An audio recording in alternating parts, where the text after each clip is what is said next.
오늘 이 시간에 함께 하실 하나님 말씀 요한복음 16장 27절로 33절입니다.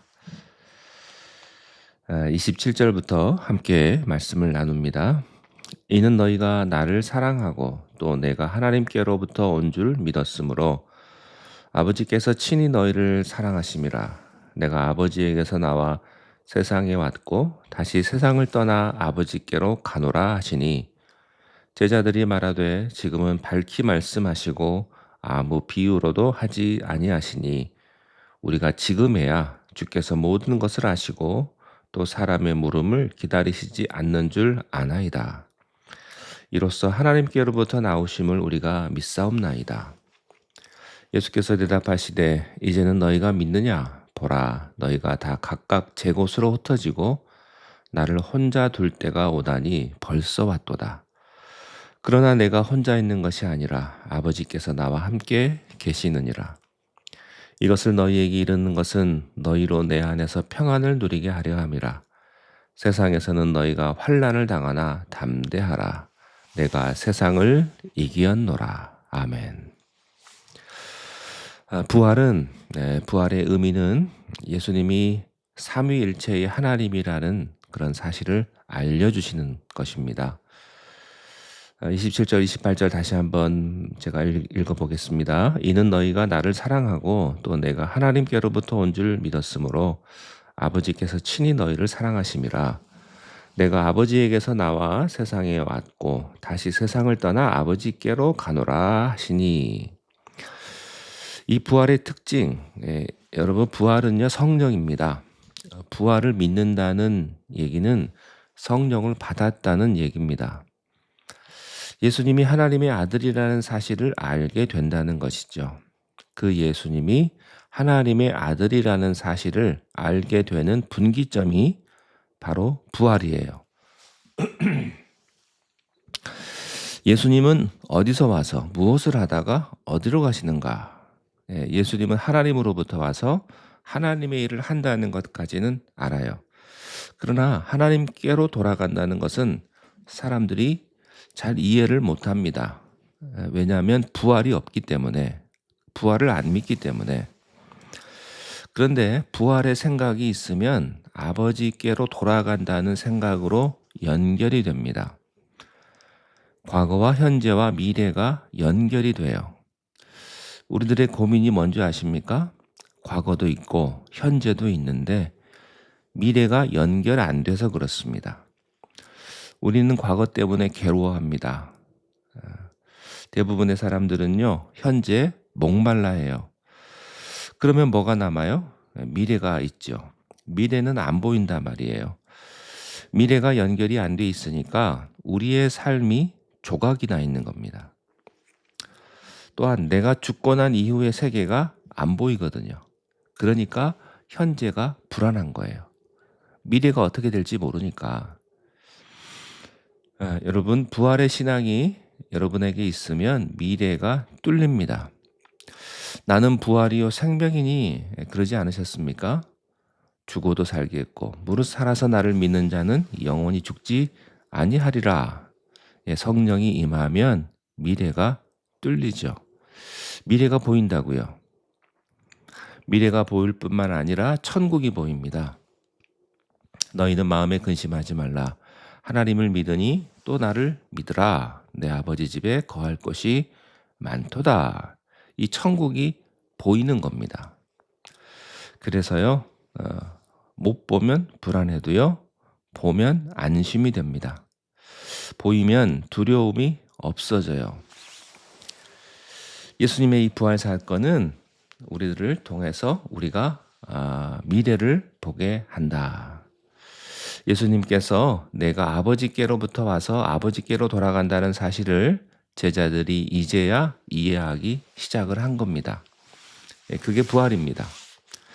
부활은 예수님이 하나님의 아들이요, 예수님이 하나님으로부터 오시는 것을 깨닫는 그런 영적 깨달음을 주는 거예요. 그 통로를 열어주는 것입니다. 29절 제자들이 말하되 지금은 밝히 말씀하시고 아무 비유로도 하지 아니하시니 우리가 지금에야 주께서 모든 것을 아시고 또 사람의 물음을 기다리시지 않는 줄 아나이다. 이로써 하나님께로부터 나오심을 우리가 믿사옵나이다. 이 제자들의 대답이거든요. 이런 겁니다. 이제야 내가 알겠습니다. 예수님은 하나님으로부터 와서 십자가에 죽는다면 모든 것이 다 끝인데, 모든 게 다 먹통인데, 십자가에서 죽어서 끝난다면, 그런데 죽고 나서 부활하시기 때문에 예수님은 다시 하나님 나라로 돌아가신다는 사실을 이제는 우리가 알 것 같습니다. 네, 그런 내용입니다. 여러분, 천국이 보이고 미래가 보이는 것은 부활을 믿기 때문이요. 부활을 안 믿으면 미래는 안 열리고 안 보입니다. 답답합니다. 사람 보고 걱정하지 마십시오. 하나님을 보고 믿음을 가지시기 바랍니다. 여러분의 인생도요, 미래가 누구의 손에 있습니까? 하나님 손에 있습니다.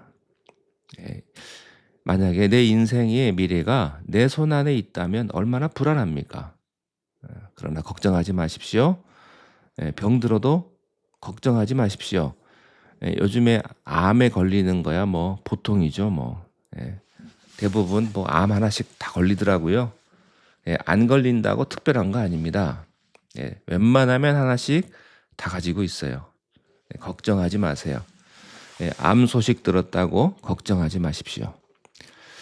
미래가 있으면 병도 안 두렵고 죽음도 안 두렵고 실패도 안 두려운 거예요. 그게 부활입니다. 세 번째입니다.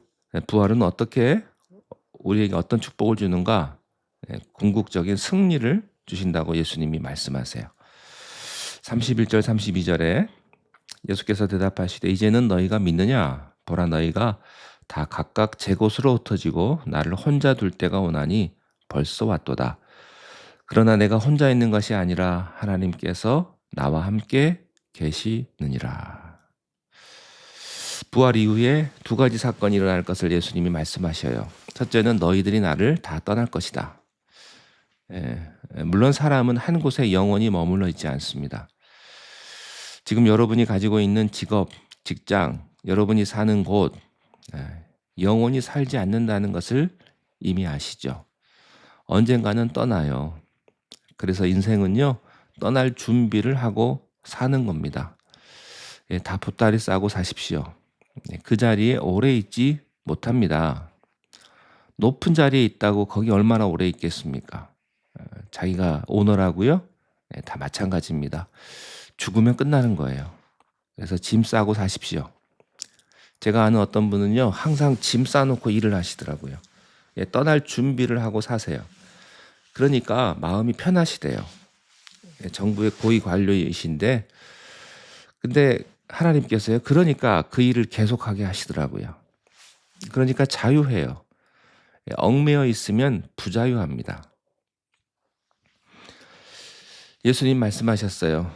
내가 십자가 지면 너희는 다 떠날 거다. 부활을 봐도 떠날 거다 그랬어요. 그러나 놀라지 말라. 너희들이 다 떠났다고 나 홀로 있는 거 아니다. 하나님과 함께 있다. 이게 믿음입니다. 내가 혼자 있는 것이 아니라 아버지께서 나와 함께 계시느니라. 이렇게 말씀을 하셔요. 떠남이란 불안한 거죠. 사랑하는 사람이 떠날 때 얼마나 힘이 듭니까? 특별히 사랑하는 사람이 죽을 때 옆에 같이 살고 있던 내 부모, 내 배우자, 또 특별히 내 자녀가 떠날 때는 견딜 수가 없는 거죠. 또 직장을 떠날 때 불안합니다. 가족이 헤어질 때. 그러나 예수님의 표현에 의하면 가족도 떠나고 사랑하는 사람과 사별을 할지라도 결코 여러분은 혼자가 아니다. 여러분 옆에 주님이 계신다. 이것이 예수님의 말씀이세요. 너희들이 나를 떠나도 내 옆에 하나님 아버지가 계신다. 이런 생각을 주님이 하셨어요. 우리가 사랑한다는 건요, 되게 집착하는 거고요. 자기가 사랑한다고 착각하고 있는 거예요. 진짜 사랑은 나를 중심하지 않아요.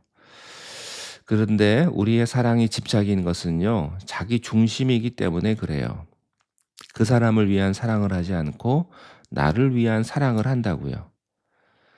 그래서요, 사람이 죽을 때 보면요, 참 재밌는 게 왜 한국 분들 통곡하지 않습니까? 아이고, 아이고 하는데 이렇게 얘기합니다. 당신 죽으면 나는 어떻게 하라고. 예, 가만 들어보니까요.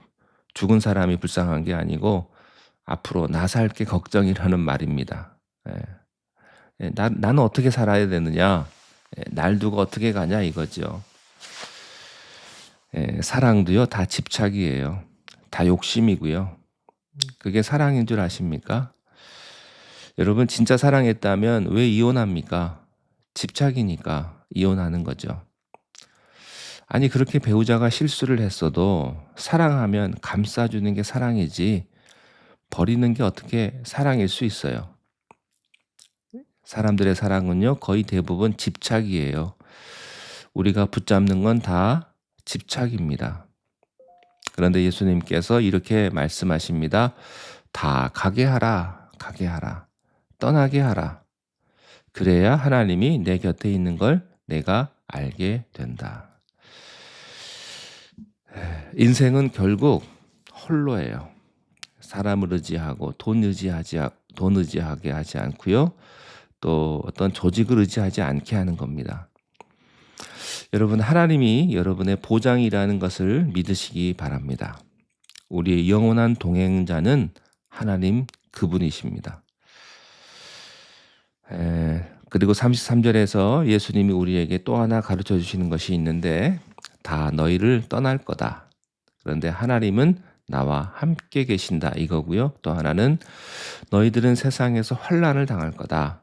그런데 내가 궁극적 승리를 했다라는 말씀을 33절 마지막에서 이렇게 하십니다. 이것을 너희에게 이르는 것은 너희로 내 안에서 평안을 누리게 하려 함이라. 세상에서는 너희가 환난을 당하나 담대하라. 내가 세상을 이기었노라. 흩어지면 고난이 기다립니다. 너희가 나를 떠나면 환난이 너희를 기다리고 있을 것이다. 우리가요 예수님 믿으면 유토피아가 오지 않습니다. 예수님 믿는다고 해서 젖과 꿀이 흐르는 가나안 땅이 딱 전개되지 않는다니까요. 우리에게 다가오는 현실은요 환난과 고난입니다. 자 그러면 젖과 꿀이 흐르는 가나안 땅은 뭐냐? 환난과 고난 속에서 발견되는 하나님의 나라예요. 환난과 고난이 없는 하나님의 나라가 아니라는 것이죠. 너희가 환난을 당하게 될 것이다. 그래서 내가 너희들에게 두 가지 축복을 하고 싶다. 첫째는 나의 평안이다.